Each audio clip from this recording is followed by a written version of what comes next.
This is the Open University.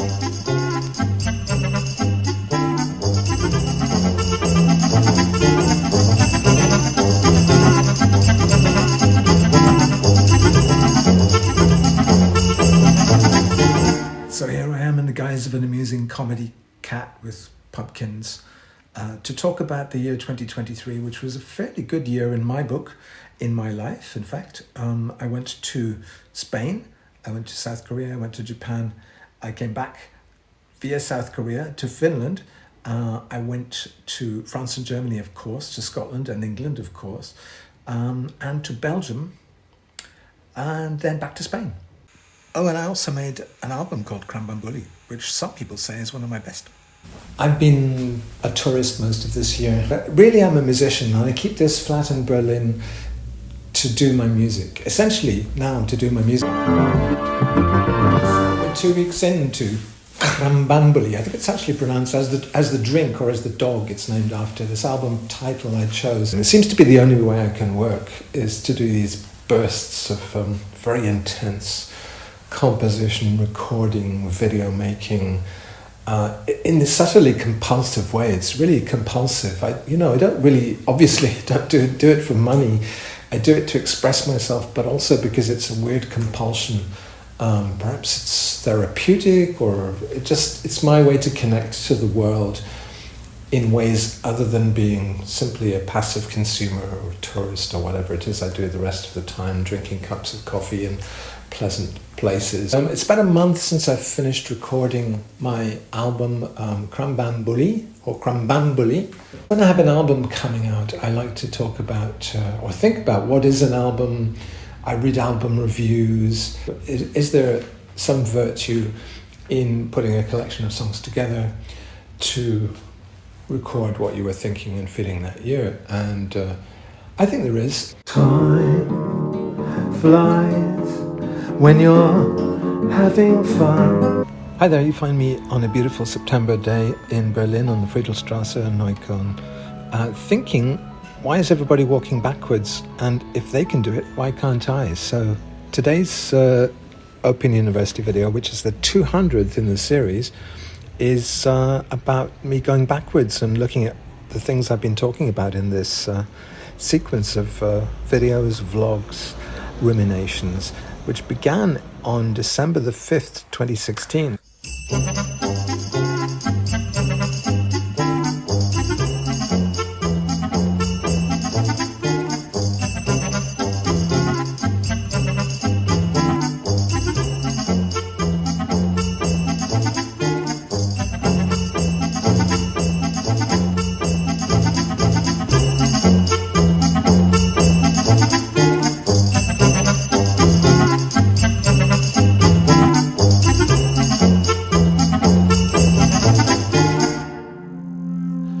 Remember, after we're gone,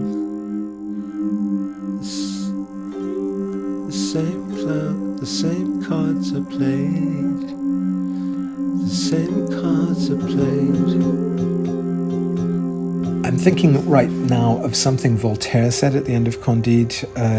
Cultivons notre jardin. Let's cultivate our garden. So I've actually been cultivating a tiny garden on the balcony of this Paris apartment, my girlfriend's apartment in Paris, just to try and make a little place of positivity, a place of peacefulness. Hello, it's a stormy day here in Paris and not really worth going out into, so I'm going to stay at home and watch my pot plants, make sure they don't get bowled over. And it's a good opportunity to take you back in a little sort of time travel exercise to the New York of 25 years ago. It's between 2000 and 2002, I was living in New York City. And we also went to the L'Unité d'Habitation, of course, by Le Corbusier. The last time I'd been there was in 2014. It's almost a spiritually uplifting experience for me, especially going up onto the roof. What would I talk about if I had nothing to talk about? I suppose there's various things. I've just done the first interview I've done for a while, which is vaguely to promote the forthcoming Folktronic book. Folktronics, I think it's called, plural, which John Robinson has written about the next batch of my albums from the mid-90s up until the end of the noughts. And one of the questions that came up in this interview was about, it was by a guy called Robert Ringham. It was about how my OU videos were mostly just more traditional vlogger territory of describing my experience, partly because I'm very tired of expressing opinions which are controversial, tired of trolling. I've actually turned down a few interviews recently by saying I'm actually not interested in my own opinions. This was the kind of a sea change that happened at the end of my blogging stardom. When I stopped blogging at the age of 50 in 2010, I said that I was going to transition from opinion to the onion, the realm of the onion, which is the realm of pungent flavor and lived experience rather than some kind of position you take, whether honestly or dishonestly, genuinely, or just to try to please people or to annoy people or whatever it is. That has been the stock in trade of the internet ever since social media came along. I'm so bored with that, and my whole thing as Momus has not been to avoid controversy by any means, but it's been to use persona to think about things from different angles, and therefore there isn't really opinion in songs. You can't say songs are opinions. Songs are experimental scenarios in which you play out the possibilities of a role. It's funny, on the book market today here in Paris, I saw a book about role-playing by somebody called Klein. I can't remember. Apparently this was just at the time when people were talking about brainstorming as a creative tool in the 50s, sponsored partly by the Sputnik shock and their fear of falling behind in the education system in America, falling behind the Soviet Union, not getting men on the moon and stuff like that. There was mostly the idea that you should do brainstorming or be freewheeling. So the Bob Dylan album title, The Freewheeling Bob Dylan, became emblematic of a period where you were supposed to freewheel. And freewheeling, of course, doesn't mean saying what you really believe. It's a kind of improvisation. Bob Dylan himself has said that some of his songs came from nowhere. He didn't really feel as if he was writing them. They just sort of appeared as part of this freewheeling process. But I think role-playing was equally important as a way of generating ideas at the time. And it's certainly one I've used more.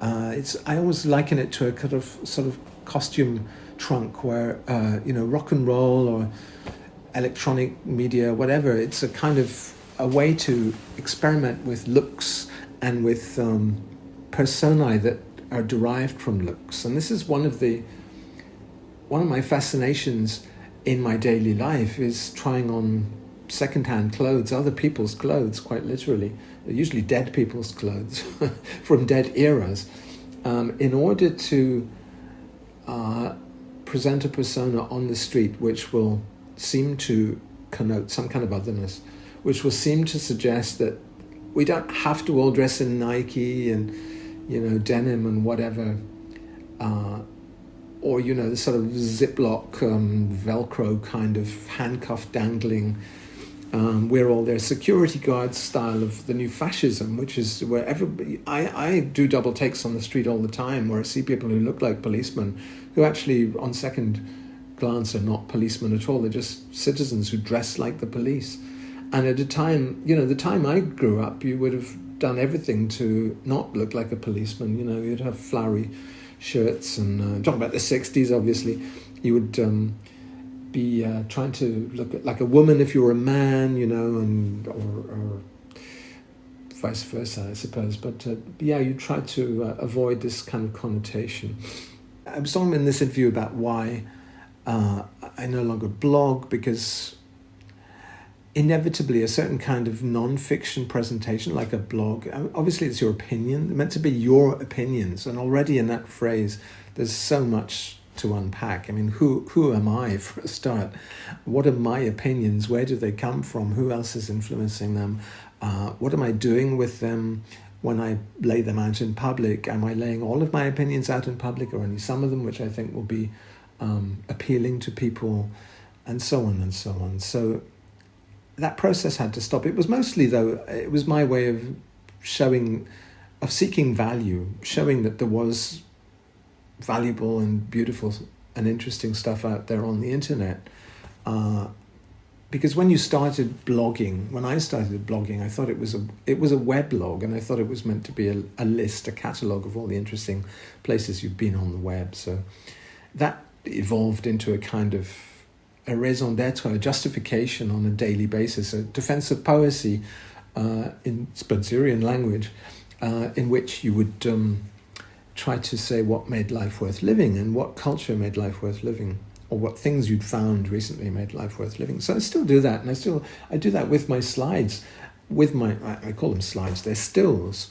So I have to take issue slightly with the question which was suggesting that I transitioned from Open University being more opinionated or more intellectually based and moving to the visual to some extent, because I think most vloggers now are showing a kind of lifestyle. The ones I watch anyway, I watch lots of people in Hong Kong or whatever gadding about, buying nice things in shops, going to nice cafes, and it's kind of the life that I aspire to lead as well. It's not an intellectual life, it's more a sensual life of the flaneur. So I watch flaneurs on YouTube. I don't watch opinionated talk post kind of videos. I'm not interested in getting stirred up. I realize it drives involvement, and the algorithm loves anything which drives emotional involvement. The advertisers love that, to a certain extent, as long as it's not beyond the pale, beyond the Overton window, which gets wider and wider and has more and more gales and thunderstorms raging outside it every single day, it seems. This, I am told, is how you get old. The need to be out of touch, to quote one of my lyrics. It's fun to be out of touch with a great deal of what people are chattering about. But yeah, my vlogs are a little bit different because I do show my still pictures, and a still picture is very different from a moving image with music in the background and that kind of, a Squarespace advertorial interjection, or the kind of things that the really successful vloggers do. I don't do, which is why I only get hundreds of views rather than their hundreds of thousands of views, I suppose. I suppose in a sense, a part of me thinks, and I'm already more comfortable with a part of me thinks, because then I can do a schizoid split within myself and say there are all these characters within me that all have different views and different opinions, and there is an inner dialogue which I might sometimes externalize. But anyway, a part of me thinks that musicians should be like silent film stars. They should be seen and heard, obviously, but not heard on that stage of opinion, which is so boring. They should bring onions and not opinions. I think we feel a lot of affection for artists who don't stand up and make direct appeals or postures or whatever to current political memes. I mean, a friend of mine, actually, the artist Candice Breitz, recently had an exhibition of hers cancelled in a small German town for having expressed some opinions about the conflict going on in the Middle East just now.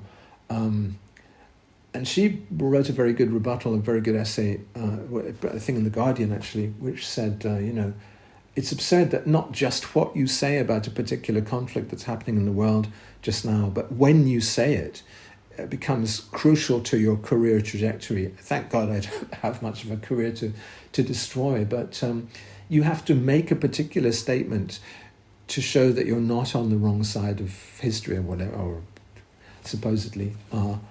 Although I noticed that the Turner Prize winner was waving a Palestinian flag behind the podium when he accepted his prize, despite seemed to be a super conciliatory and charismatic guy, and a very interesting kind of Patrick Keeler-esque kind of take on contemporary Britain, where he keeps trying to go to the ports, because of course borders, boundaries have become absurdly important to today's kind of fascistically minded or just frightened people who want to take back control. In other words, return to some golden age which never existed. But I've always and from what I've seen of his videos, this artist is constantly being challenged by security guards saying you can't even film this border because it's a security issue and you might be a terrorist and all the rest of it. And then he charms them and they open up, and then they have this pride in the operations of the port or whatever it is, which comes out in the audio, in the videos he makes. But his installation in the Tate exhibition was mostly barriers and hazard tape. And I find this absurd. I mean, take this logic even further. Why not resurrect the Berlin Wall? Why just have borders between countries? Why not have borders within cities? I mean, arguably we do. We could say the Paris Périphérique is a kind of border segmenting the racially other from the white people who live in central Paris. Of course, you can cross it, and you can cross it for commercial reasons, like you have to go to your job as a food delivery guy or whatever it is. But arguably there are a lot more borders, but the whole push of the European integration, for instance, of the 90s, which something I was very happy to have witnessed in my life, this post-World War II European integration, which was meant to prevent any recurrence of that war in Europe, bringing those boundaries down. Having just returned from Spain on a train, where border guards stopped, the border guards get on at the last Spanish town and continue to Perpignan, the first French town, despite the fact that both Spain and France are signatories to the Schengen Treaty and should have no internal boundaries whatsoever. They're policing very heavily this particular border. France and Germany don't police their border at all, but and most European countries within Schengen don't. Even Switzerland and France and Germany don't police the border, although Switzerland is not part of the EU, but it is part of Schengen. But the Spanish border is particularly bad. I guess there's a lot of people, immigrants, whatever, crossing from North Africa or whatever through Spain, and also drug trafficking, which they can claim they're preventing. But it just makes you realize how fragile even the European ideal is, the integration, the free movement of goods and of people. Free movements of goods on its own is pretty useless. You have to have both, but for those who do like my holiday snaps and do like hearing my lifestyle kind of stuff, I'll just recap at the end of this video the itinerary after the last video I posted, which I think we'd reached Cordoba. We'd come through like 6 cities and reached Cordoba, renting this apartment to our friends the McCliments. We headed off to the sun, mostly, especially in Barcelona, had a lot of sunshine. I found the small cities were beautiful, but I quickly got quite antsy, a little restless in Cordoba. We had a week in Cordoba, and I didn't find any nice cafes or good contemporary art exhibitions or all the kind of stuff that I really love, or the sense that there are liberal, young, creative people around. The smaller the town, the more it's geriatric. It seems to hold across the whole of Europe, and of course I'm rapidly becoming geriatric myself, but I like to at least have a sense that there are people in any given place who are dynamic and young and are actively producing the future. And that's what you get in a big city. You get a certain sense of optimism and of energy, which you don't get in smaller towns. Everybody walks infuriatingly slowly. There's infuriatingly little choice in terms of shops, exhibitions, cafes, whatever. So that happened in Cordoba, the most beautiful town in Europe, really beautiful, Moorish mosque, which has been converted into a Christian church, a bit of a theatre of the South going on there, a bit of a kind of schizoid alternation within the building itself, which is fascinating. And of course, there are great museums of antiquities and all these. A great archaeological museum in Cordoba. So then we went to Seville as well. We were using Cordoba as a kind of base for going on day trips to places like Seville, and saw the Alcazar of Seville, which is very beautiful.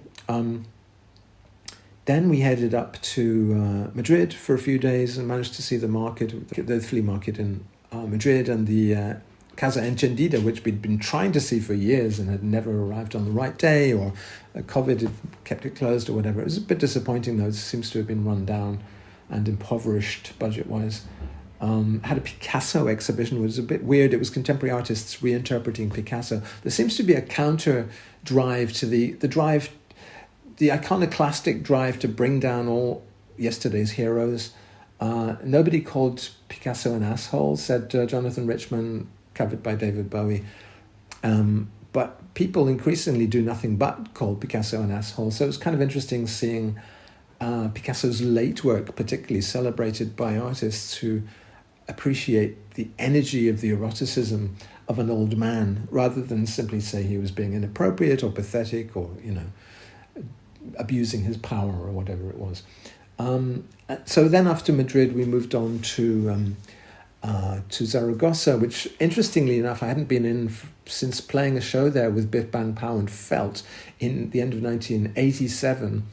And just when I arrived in the town, this video popped up from Cherry Red of Felt, which had been shot by people like my ex-flatmate Vicky, a New Zealander who's now back in New Zealand, who used to date Lawrence, put together to celebrate Felt.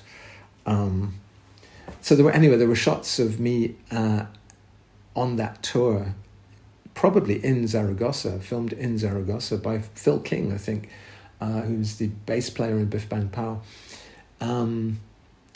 which I hadn't seen. I hadn't seen since, the 30, whatever it is, 5 years since that happened. Looking very gawky, looking a bit like a young Arto Lindsay or something in little glasses and a very gawky profile. And then Martin Duffy, who recently died, looking very suave in shades. I actually found a pair of shades like that in the market. And Phil King says they were his shades, which he just lent to Martin to shoot the picture. But anyway, yeah, so that popped up. That video popped up when I was in Zaragoza. And then Noemi and I continued back to Barcelona, met up again with the McClyments, who were doing a side trip after their Paris month. And I'll see David and Janet again just before they head off back to Australia via Japan. I'm very envious because they'll be seeing the Christmas lights on the Meguro River, which is one of my favourite things to do in this season in Japan. Tokyo, I think, is a very kind of it's like the ad campaign for Japan, you know what I mean? Yeah. And Osaka is kind of actually the nitty-gritty of it. It's an interesting, bit like the mosque actually, where you've got Christian and Moorish Muslim architecture side by side. When you look at those lights on the trees along the Meguro River, you're looking half at electricity, in other words, human culture, and half at nature, the trees themselves and whatever they're doing with their branches. And those are the same trees that get celebrated in the spring for their blossom. So I'm a little jealous of that, but I can watch the videos of it. There are plenty up there on the shining screen. Open University.